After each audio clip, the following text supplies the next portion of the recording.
tayo dito sa Kababayan Today, and you just watched, before we went to commercial break, an exclusive sneak peek of Cotabato Sessions. Kasama natin ang director na si Joel Quizon dito sa Kababayan Today.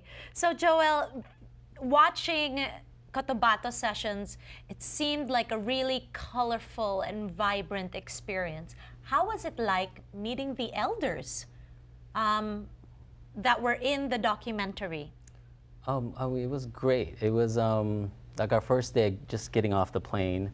We went to Danny Kalanduyan's home in Cotabato City, and as soon as we got there, there was just a house full of people, and they were already rehearsing, and they had decorations up, and they were just jamming, and it was amazing. We were like, get the cameras out, it's like, yeah. It was beautiful. So they were ready for us, and the first couple of days, they were just kind of playing their music. They weren't really talking to us. Part of it is the language barrier. Mm-hmm. But eventually by the third day, and you can kind of see in the film how it progresses, we've kind of built a bond of just between shooting for 3 days and them being really good sports, shooting in the hot sun all day kind of stuff and performing all day. And they just were really open to us eventually, and we were really giving in terms of sharing their art form. Okay, so why is it important to be able to document these experiences to show to the rest of the Filipino community, and not just the Filipino community, but it seems to the whole world? Yeah. Well, I think it's just to present music that's generally not presented in this context, instead of just like museums or cultural events or festivals and stuff. It's kind of like music as it is, in its pure form, and that's how we wanted to show the music in the film, is just in its pure form.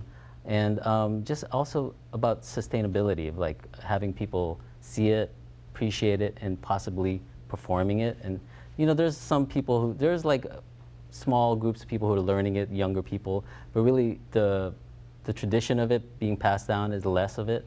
It is a dying art form. Yeah, it's kind of dying, but there's the little pockets of in different cities in the U.S. where there's people learning it, and there's little pockets in the Philippines of also people learning it. So it's there. It's just kind of maybe hopefully we'll help grow it. Right. Yeah. So what is your mission with this film? Well, I think the mission is, this is kind of the beginning for Susie Ibarra's company called Song of the Bird King, where she wants to make more movies and records based on indigenous tribes in the Philippines and maybe other countries eventually.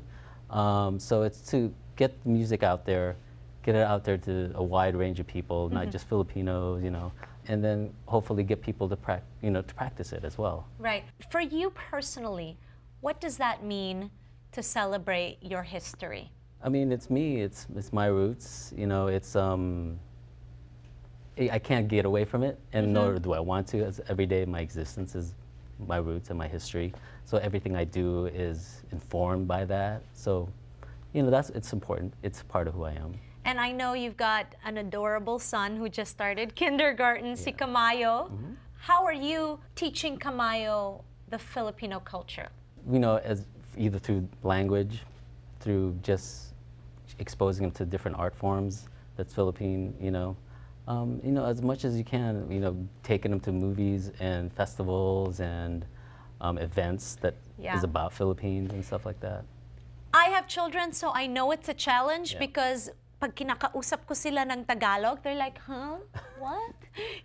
And so it's really hard to be able to pass that on. And so the little ways that we can, through the food, through the music, but it is difficult here in America. Yeah. Yeah, so, and because there's hardly any festivals, I mean, there are so few festivals that really celebrate the Filipino culture. So I encourage everybody to go out there, as well as, Joel is also a DJ.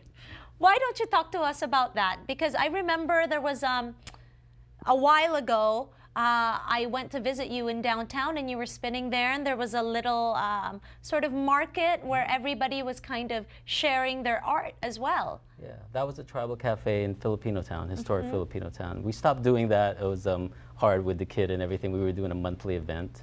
Can we do it again, I want to please? do it again, actually. Can we do it again? Magkita-kita tayo sa Yeah. Tribal Art Cafe in downtown LA. Where exactly is it? It's on Temple, between Union and Glendale. Yeah, it's such a nice space. Yeah. And it's so nice to be able to get together with different vendors that are not just Filipino, but are sharing their art. Yeah, it's definitely the people, the community. It was a community event, so yeah. All right, so when we return, kakausapin pa rin natin si Joel Quizon tungkol sa kanyang experience bilang isang Filipino-American. Don't go away here on Kababayan Today.